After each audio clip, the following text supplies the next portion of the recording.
Hey guys, I'm captnduck and this is Snarlingurn part 22. In the last episode I got the king and the ghost, and we took care of the ghost, and we took care of the king. We placed a lot of rooms for him. And in this episode I thought, why not do another Dwarven history video? So we're here in another Dwarven history lesson video. So yeah, this is going to be a very talky video, and if you don't like that, if you want more in-game Dwarf Fortress stuff, you might want to skip this episode. But for those of you who are interested, I'm going to show you a lot of stuff. I have prepared a lot of information, and I'll show you that. Also, since the last time, since I made a Dwarven history video of the Frost Plunge, I think it was, I found out that the Legends Viewer exists. The Legends Viewer is a Dwarf Fortress tool which you can download, and it can take a much better look at your world and at all the things you want to do, or what are in your world and in the history of your world. It's a lot easier to use than the Legends Viewer. And well, I know you're probably all going to ask where the hell you get this, so let's show you that. But before you all ask, if you just Google Dwarf Fortress Legends Viewer, you'll get to this page. And this is on the Dwarf Fortress page, Dwarf Fortress Forums, the Legends Viewer. And if you go to the link, it'll go to this page on Wimbly, on the Dwarf Fortress file depot, and you can download it here. I'll also put the link down below the video, but none of you read it anyway. But okay, so here is where you get the Legends Viewer, and you're all probably also going to ask from how do I use this, because you need to import an XML file. So let's show you that as well. If I go back to the Dwarf Fortress here. So what you need to do, you need to go to Legends mode. And don't worry, I didn't abandon my fortress normally. I first made a copy of my folder where I have Snarlingurn in. So next episode we're just going to go back to normal in-game Snarlingurn. For now, I made a copy of that folder, abandoned Snarlingurn in that folder, and I used this folder for Legends viewing, just like I did last time. And anyway, if you go into the game, start Legends mode, then it will take a second to load, maybe a bit more than a second, since I'm also recording at the same time. Here we go. You get a view like this, but the Age of Myth, this might be different. Now we're here. You need to know how to set up the Legends Viewer, and that's here at the bottom. If you look here, if you press X, just X on the keyboard now, the game will dump an XML file in your directory, and that's what you normally need to do to use it. I press X now, but it takes a long time, and it depends on the size of your world. If you have a small world, it will go pretty fast. If you have a large world, it will take a whole long time. So make sure you do that. Also, if you haven't made a map of the world when you created the world, you might need to press P to export a map. So you can also use that in the Legends Viewer. So if you press X and P here, then you'll get a couple of extra files in your Dwarf Fortress directory, like this Dwarf Fortress Region 8 Legends.xml, and map should look like something like this, the World Map 8, for example. And you can load those in your Legends Viewer. Just click here and load the XML file, click here and load the map file. If you load the XML file, these two other things will normally be automatically loaded as well.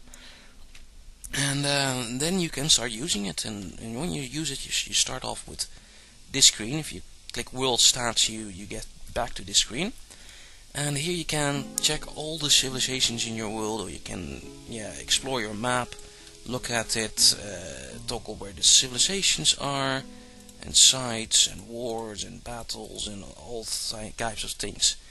Now this is pretty cheaty, and especially for adventure mode.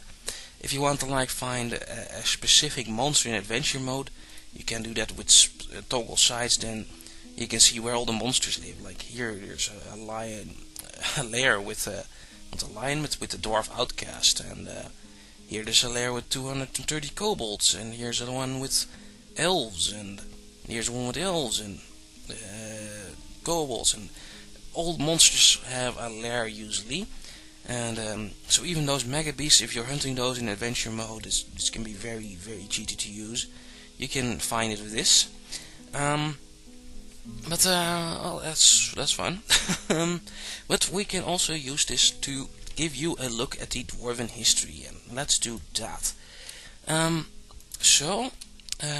This is the world, and the civilization of dwarves I have been playing is the Obesan Boulder. That's my parent civilization. And if I look at that, then you'll get a screen like this. We're all in this part of the world. Now, this looks a little bit weird, because, well, if you remember, I started on an island, and my dwarves weren't on that island because there weren't any dwarves on this island. Should show you that better, I guess. I also prepared a world map here. This is a normal world map which I've just loaded in a little Windows Rotor Viewer. And so this is the gigantic world map. Here, down here, is where Glacier Stacks was. It's in the same world. Here's that Netromancer tower. About here is the Glacier Stacks, I think. If we zoom out a little bit more, here is where my civilization of the Obesan Boulder started, which is right here in the middle, and they're all in the mountains. And if I zoom out a little bit, here in the top left of the world, there's the island where I'm currently at. And if I zoom in here, then Snarlingurn should be around here somewhere, one of these tiles. This map was created before Snarlingurn, so you can't see it. Same with Glacier Stacks. But we're on this island, and there's tons of things here, mostly elves and yumis, and there's some goblins here as well, especially here in the south. But more on that later. Let's start with our parent civilization of the Obesan Boulder, since they've had quite a history. It's been fun reading up on that. And let's go back to Lens Viewer. So here we have that again. And so our civilization is mostly here. I can even look at this. Here is where we started. This makes it a little bit even easier to see. Now you only see the Obesan Boulder. And well, here my civilization started, and then I started Snarlingurn all the way over here on Elf Island, or whatever it's called, here in the frothy Lurid Mountains. But let's go back and look at the not the frothy, but at the Obesan Boulder some more. So here's where they are in the world, and where we started, there's lots of civilizations around it as well. If I toggle civs again, there's like the Cat of Prisons is an elven civilization, and there's a confederation of Silk, Yumis, and other elves, the Considerate Water, the Royal Wonder, the Blameless Jaws, and here's the Goblins of the Low Hell. Now these will both be important. The Cat of Prisons is here, between the Obesan Boulder basically, and the Low Hell Goblins are here to the northeast. Both will figure and show a lot during history, because there's been a lot of wars between these three factions. Okay, so now you have an idea where all this is. Let's see. Now let's go through their history, and well, here you can see all the wars which have been had, but I'll go through them slowly by going by the kings, which is what I did last video, and it's a fun thing. So the Dwarven civilization had 5 kings.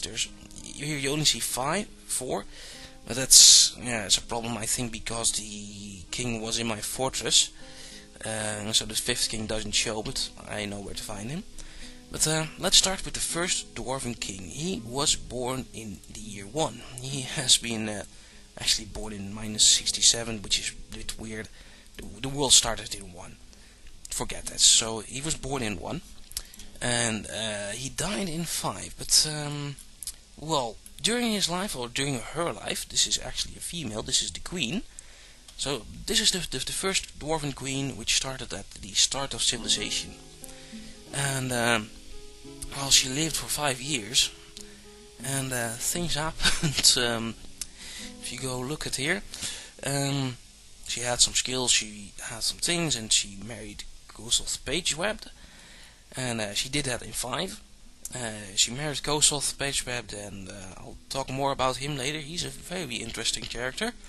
But also in year 5, she was killed by a Titan. The Titan Karaka Wind Echo the Untamed Whisker. She attacked Tun in a part of his rampage in Copperchance. Copperchance, by the way, is the capital. I should really show that as well. Here. Copperchance is here. This is Copperchance, the mountain hold, which has a lot of god dwarves in it. It still exists. It was the dwarven capital until I became the dwarven capital 2 episodes ago. But a lot of dwarven history focuses here on Copperchance. So back to the queen, the first queen. Let's see. She lived, and yeah, in year 5, after not much happened to her, she was killed when the Titan attacked Copperchance. And well, that's pretty sad. But things moved on, especially for her husband. So in the year 5, she married this dwarf, Kosoth Pagewebbed. And her name, by the way, was Tun Constructhoofd. Yeah. But yeah, she married Kosoth Pagewebbed, and he has had a very interesting life. And if I look at that, he's been in a lot of groups, a lot of dwarf groups. More on that later. Yeah, he was married to Tun Constructhoofd. He has a dwarf DT Stagshill, which is one of the dwarven gods. I'll do more on the gods later in the video. Had a lot of skills, and he fought in a lot of battles. First, let's go by his life. So in 1, he settled in Pines Meadow. It's when he was born, and died in 213. But he was born in Pines Meadow in the year 1. Year 5, and then he got some jobs in Pine Meadow. He also moved to Brass Rocks in year 3. In year 4, he began wandering the wilds. Year 5, he married Tun Constructhoofd, the first dwarven queen. Lucky guy. But then, well, he settled later in Glassbolt, and in year 7 he began hunting great beasts in the Yawning Forest. This was a very important part of his life because he killed a lot of animals there. The Yawning Forest, by the way, game doesn't show this, but it's somewhere near here, and a lot of dwarves and a lot of animals died. I should show you that later. Yeah, I'll show you this guy's kill list later on. And anyway, remember the Yawning Forest? He killed a lot of dudes there. He became a hunter and started hunting. And year 10, he ambushed a Titan. He actually attacked a Titan. So by the way, if you don't know, Titan is like a above ground forgotten beast. It's a randomly generated monster, and they are usually pretty damn strong. And this Titan is called Kana's Pelt Sprays, but well, they fought, but Kosoth escaped unscathed. He lived. Smart man. In year 12, he also fought with the Titan, Etin even. Etin is also a sort of monster, which I can't think about it at the moment, sort of troll-ish thing. Is the Etin a thing with 2 heads? I'm thinking of the Warcraft Etin now. I don't know. But Etins are big things. They're bad. They're badass. And he actually was wounded by the Etin. But he managed to escape. And after that he took things easier for a while. He settled back in Copperchance. Settled back in the capital. So later on, life was getting a little bit boring. In the year 20, he started journeying into the caves. He also tamed some things in the caves, unknown here. Yeah, that's a thing with Dwarven and Legends viewer. It doesn't really understand everything which is happening in the caves, and not everything is fixed. If you want more information on that, you should really check it out in Dwarf Fortress itself. Well, we can do that. If we go into Legends Viewer here, historical figures, see if we find Gold Shot, search with F, Pagewebbed. Here he is. He has quite the history. In year 20, he tamed giant olms. So, what a hero. He went into the caves in year 20 and he went back and he tamed giant olms. In year 22, he also went in the caves and tamed giant rats and went back to Copper Chanced. Okay, so back to Legends, it's a little bit easier to read. Later on, in the year 26, he led the first war against the Cat of Prisons, that's a civilization of elves, in the Colorless Hill. He led the... This is all long after his wife died. His wife died in 5. The queen died in 5, so he was the ex-king sort of thing. And in the year 26 he started attacking the elves. And I should find this as well in Dwarf Fortress. Because we attacked the elves. The elves of the Cat of Prisons. It's not really sure why we attacked them. And it's also pretty goddamn random. But if I go here in the Age of Myth, go to the year 26, then the Obeisant Boulder, attacked the Cat of Prisons. And if I center that, press on enter. Apparently, it was a war because of and the cause of the war was because of a dispute over the devouring of the bodies of sapient beings. And with sapient, that's like sentient. Homo sapiens, Homo sentient, shouldn't eat sentient beings. But this is actually a sort of weird thing in Dwarf Fortress Legends. If you press enter a couple of times and you go back to this screen, and you do it maybe again a couple of times, now it doesn't randomize. I've had like other wars which I've checked, and if you did this, then the cause of the war changed. It seemed to fucking randomize every time, but I guess this war was really because, well, I guess the elves devoured some sapient beings, those goddamn elves, and we can't have that, and that's why there was a war. And that's why we attacked them here in the hills, the Colorless Hill, and this was the first war against the elves. And looks like the elves were also using, we dwarves were using also giant olms and giant rats. Probably were riding on them. And we killed most of the elves. 39 dwarves killed 45 elves, so that's pretty awesome. Okay, so back. If I press Shift S, I go back to this list. Probably need to use this one some more. So back to Kosoth. So in 26 we attacked the elves because they ate sentient beings. Got attacked for that, of course. In the year 27 Kosoth went also into the caves and tamed something, and I don't want to go switch back to Kosoth. I'll leave it on this list. Maybe you'll already see what he tamed. And went to year 27, he also returned back to Copper Chanced. In the year 38, he led another attack against the elves. He actually led the attack, and that was actually in one of the elf towns. It's a forest retreat, Crimson Lobsters. We attacked them there, and we should be able to see that here. That's the year 38. Remember that for a second. Now something with the Obeisant Boulder, 38. Here, the Obeisant Boulder attacked the dwarves, the elves. And if I look at that, it's still because of the elves were eating sapient beings. And this was a war with mostly dwarves. It looked like we had much more dwarves. There were 104 dwarves against the elven 63.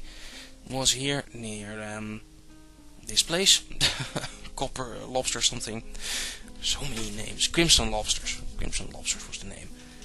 And well, we won. And actually the elves won. The defender was victorious because we attacked them.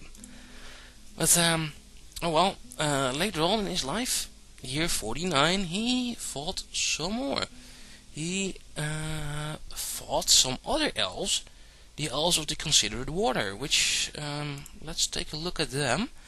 They're also in this neck of the world, yeah, a bit more to the left of where our civilization was. Let's go back and let's see if we can find a reason why we are fighting those. So that was in the year 49. I need to shift ESC here. Oh, wrong. Fuck.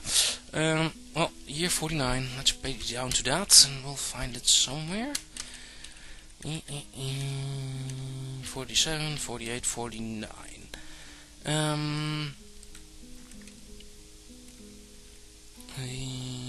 Yeah, Obese and Boulder here again. Now it's on the top. Now you can press enter. It was also because the elves of the Considerate Water were eating sapient beings, and even if I press enter a couple of times, and we won. So yeah, attacking elves is a dwarven tradition, especially in my civilization. Apparently I booked a warlike one. We're not at war with the elves yet, but well, we will be soon, and it's a dwarven tradition. It's not something I have just thought of and doing for fun. I've done that for fun, but my civilization has done that in the past. So that was a nice thing when I figured this out. It's pretty cool. So dwarven tradition, and hey, we won. The attacker was victorious. Yeah, more on those wars later. So what else? Year 60, he went down into the caves again, tamed another thing down in the depths of the world, and returned to the capital of Copperchance. In 61, he attacked the Considerate Water again, and he led the attack again, and I think they won again. Well, let's find that out later, because there's lots and lots of wars and we're already 20 minutes in. So in 75 he attacked the Cat of Prisons again, those first civilizations of elves at the Tomb Waters. And that happened.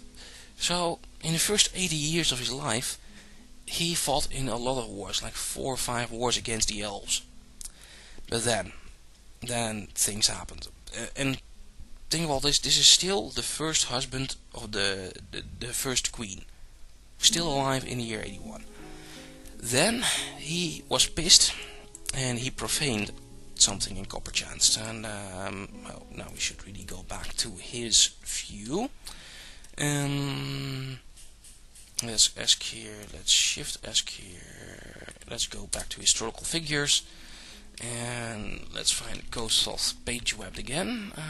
Here he is on the top. And in the year, also we can find out these other cave expeditions, 27 and 60. In 27 he tamed elk birds, and in 60 he tamed rudders. Rudders are quite big, so that's pretty awesome of him. But yeah, in the year 81, things went bad. He profaned the shrine of the gods, and yeah, that's the shrine of the gods, and well, as a dwarf you really shouldn't profane the gods, you don't piss off the gods. And because he did that, he was turned into a vampire. In the year 81, Zagoth Razorblade cursed Kossuth to prowl the night in search of blood in Copperchance. He was turned into a vampire by the god, and not just some god. Zagoth Razorblade is a god which we'll see a lot of times in Dwarf Fortress. I bet all the dwarves in my fortress worship Zagoth as well. Zagoth is, by the way, a god of where did I put that down? Like on the right screen over here, I have lots of informations.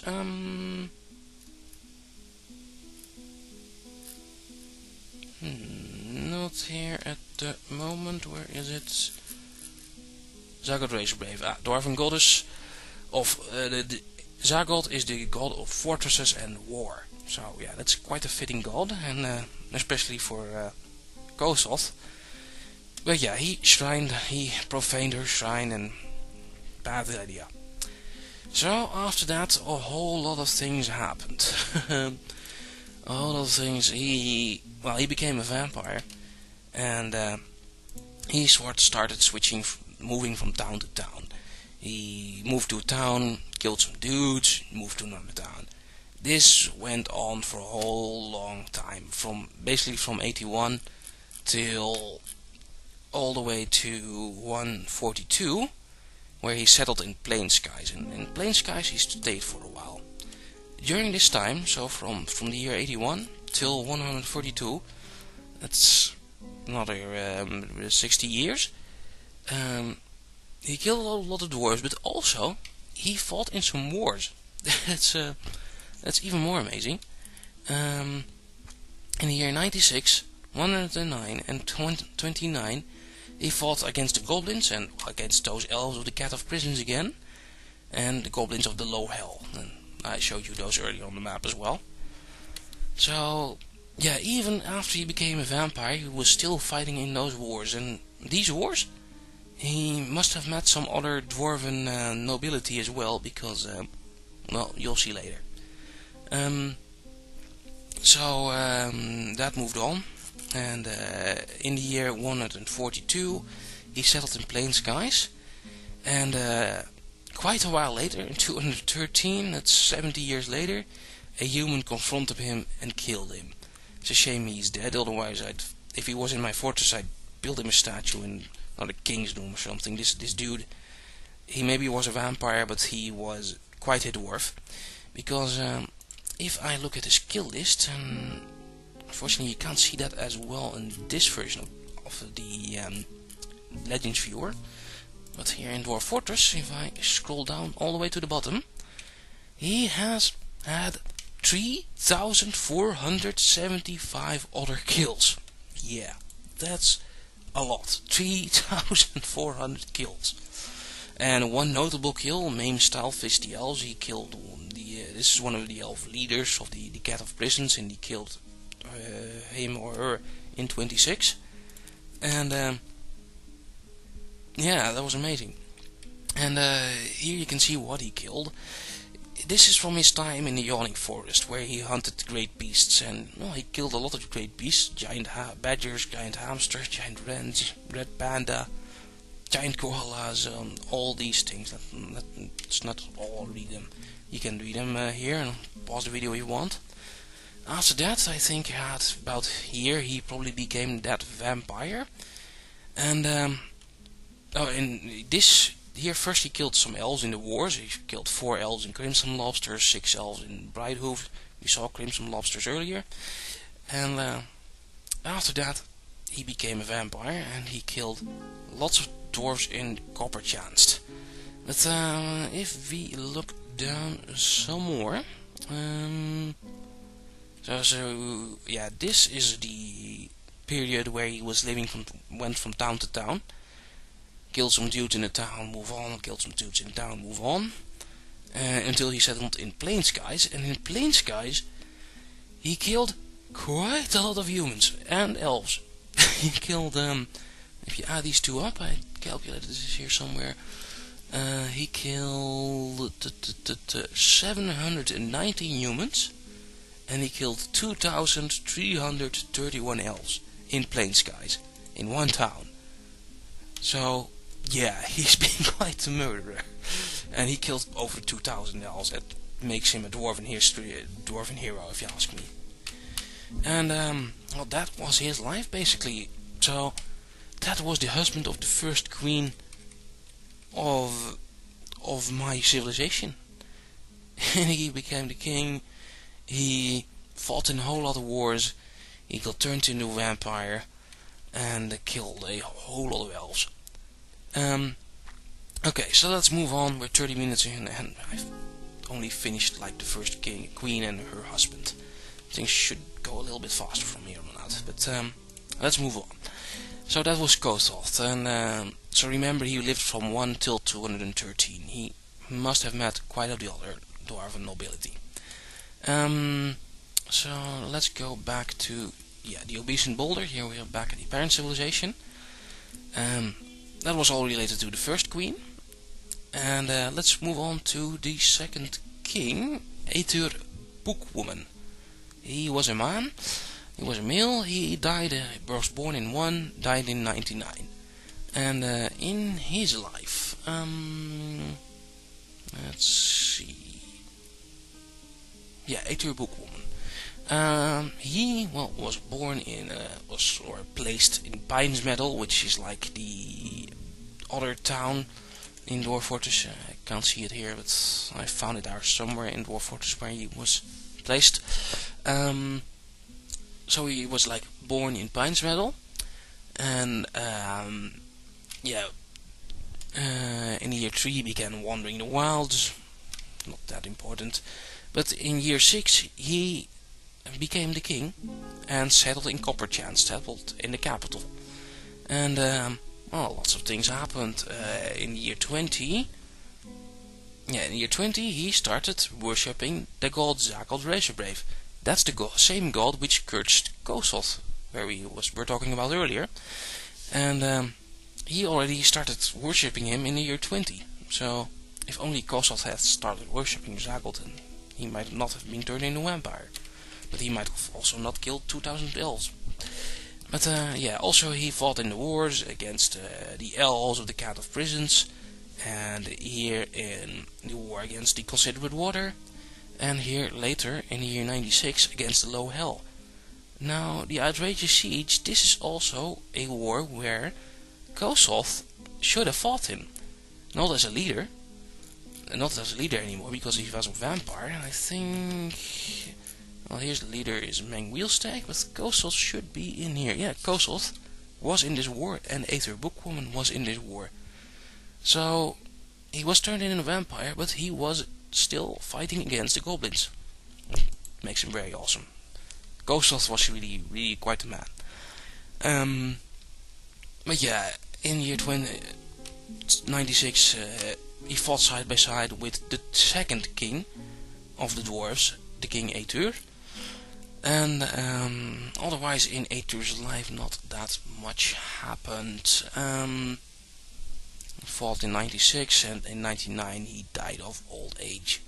And 94 he was thinking about becoming a necromancer, but apparently that didn't happen. And so he died in 99. And that's the second king. Fortunately he didn't have any children, no wife, no kids. He didn't have any kills. He had 6 kills in the war. I'd show you that in Dwarf Fortress, but let's move on. He had killed 6 elves, trust me. So that was the second king. He ruled from 6 till 99. Then in 99 he died of old age, and then the next king was Cog Cudgelaxe. He's over here, and he is quite a dwarven king as well. Well, mostly his family is, because he has quite a family, and we'll be covering that. So Cog Cudgelaxe, the third dwarven king. He was born in 1, forget that, and died in 132. He had a wife, Uva Splattertlasjes, and he has 6 children. More on the children later. So Cog Cudgelaxe, the king. What did he all do? Well, he was born in 1, placed in the world in 1. First 45 years, nothing interesting happened to him apparently. Then in the year 45, he started wandering the wilds. He settled in Plant Nation. He became a ranger there later in Paint Nation, not Plant Nation. In 50 he married the dwarf Uva Splattertlasjes and became a ranger. This is a ranger here in Paint Nation. Am I saying that correctly? No. In 47 he became a ranger. In 50 he became a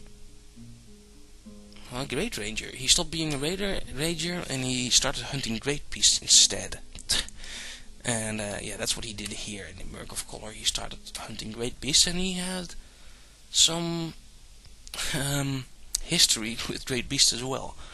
And in the year 95 he also started worshipping the god, the dwarf DT, Zago the Razorbrave. Fun fact, his wife Uvash started worshipping the god all the way back in 53. So in 53 his wife started worshipping the god, and he only started worshipping the god in 95. So he wasn't that religious until he became much older. There's like 40 years of difference between him and his wife. But then after doing that, he had some incidents with the alligator hawk warded. In year 100, 101, 102, 104, 107, 109, 110, he fought with hawk warded, the alligator, and escaped unscathed every time. So he had quite a history with this alligator.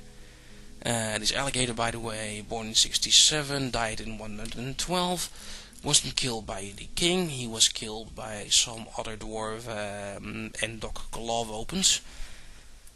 But yeah, this alligator has had quite a history of fighting dwarves. And that's, I guess, why the king was also fighting him.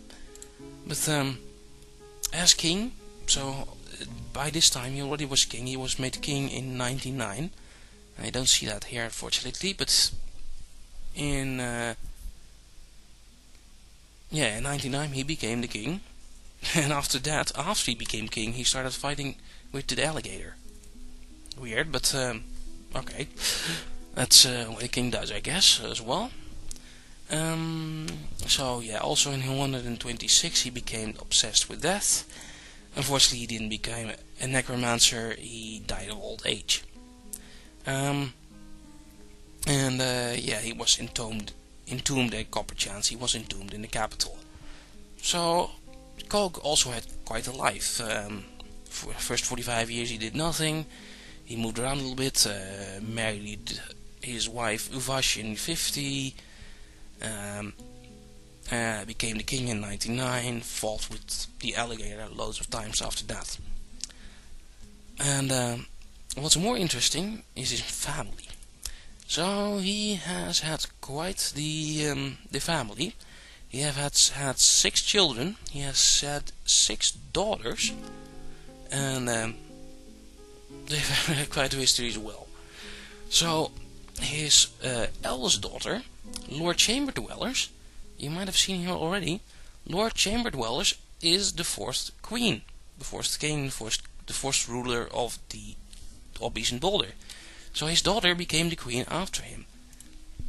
So yeah, that's quite an accomplishment. His daughter became the queen. That was his eldest daughter.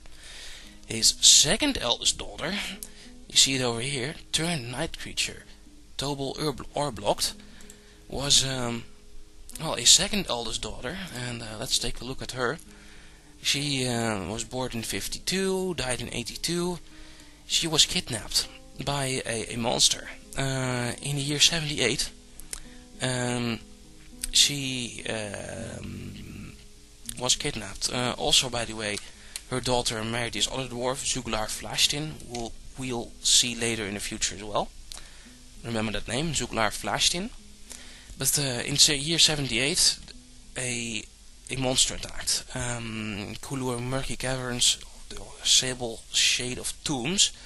She adopted Tobel and turned Tobel into a night creature, and forced Tobel to bear his child, bear his son, and after that she was killed. In year 82, Tobel, the second eldest daughter, was killed by some dwarf, Aesen Flaxengir, which is not that important.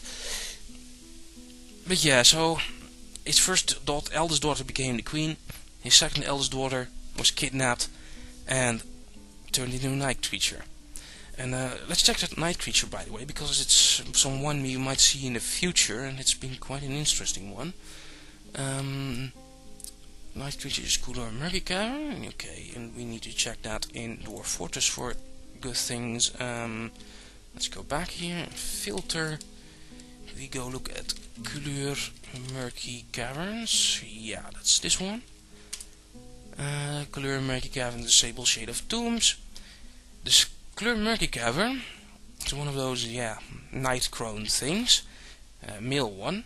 In the previous video I was talking about the three-eyed crone, and this one is a large, one-eyed humanoid with a knobby trunk, a bloated body, grey, wrinkled skin. So it was sort of a Cyclops elephant man. A Cyclops elephant man captured his second eldest daughter, turned her into also a cyclone elephant woman, forced her to bear his child, and went on. And yeah, this monster was killed in the year 89 by Dagal Booksteels, and didn't have any other kills, but yeah, he kidnapped a princess. Well, this was before he was king. Cog was turned king in 99, so this all happened before he was king, but I guess this is maybe also why he became the king. So let's go back. That was only the second of the 6 daughters that Cog Cudgelaxe had.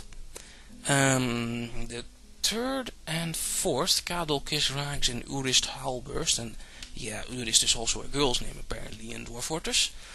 They had mostly the similar life. They just fought in a lot of wars.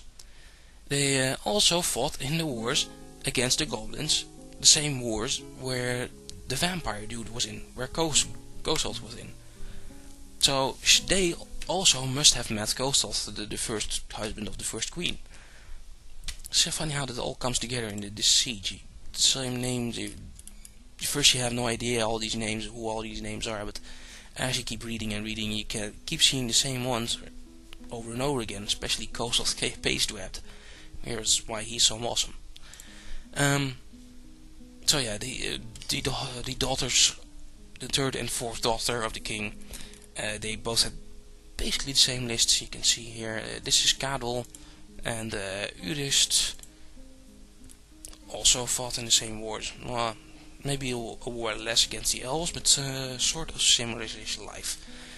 Married some other dude, which is not all that important. So that was daughter 3 and 4. Daughter 5, Olon Wheels partnered, and it's a shame that dwarves don't keep the last name. They just have a randomized last name, but oh well. We'll just move on. Daughter 5 was well, didn't fight any wars, but did some other things. She started hunting monsters, just like her daddy the king. Also in the year 80, used a jaguar giant, so a giant jaguar in the year 80. In the year 85, fought with giant jaguar. Just a tongue twister, man. But year 87 she did that, year 88 she did that, and she did also in the year 89. And also it's the same jaguar. The same jaguar emptied grip. But she tried again in year 89. 98. I was messed us around. 98 she fought emptied grip again, but emptied grip killed her. So yeah, daughter 5 was a giant jaguar hunter. Unfortunately, the giant jaguar killed her, and well, after that the giant jaguar died of old age in 94. So he didn't become that old. So that was daughter number 5. Daughter number 6, that's Tikut Rocks Machine, did some other things. She also wandered the wilds. She fought a minotaur, but escaped. And in 105, she challenged Karaka Wind Echoed, the Untamed Whisker. Now you might have seen his name before. This is the Titan which has killed the first queen. So the 6th daughter has challenged the Titan which has killed the first queen and died. Yeah, that Titan is a strong one.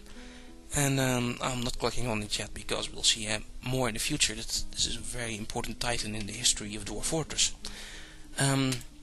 So yeah, that's all his daughters. Yeah, the first one became queen. The second was kidnapped and turned into a Cyclops elephant man. Third and fourth fought in a lot of wars. 5 hunted the giant jaguar all alive and was killed by the giant jaguar. Daughter 6 hunted, fought with the Minotaur, and later on with the Titan, with Karaka the Titan. Let's call him Karaka. And that's all of 6 Gog Cudgel Axe daughters. Also his wife, we looked at this before, didn't do that much interesting things. He also fought in some wars, and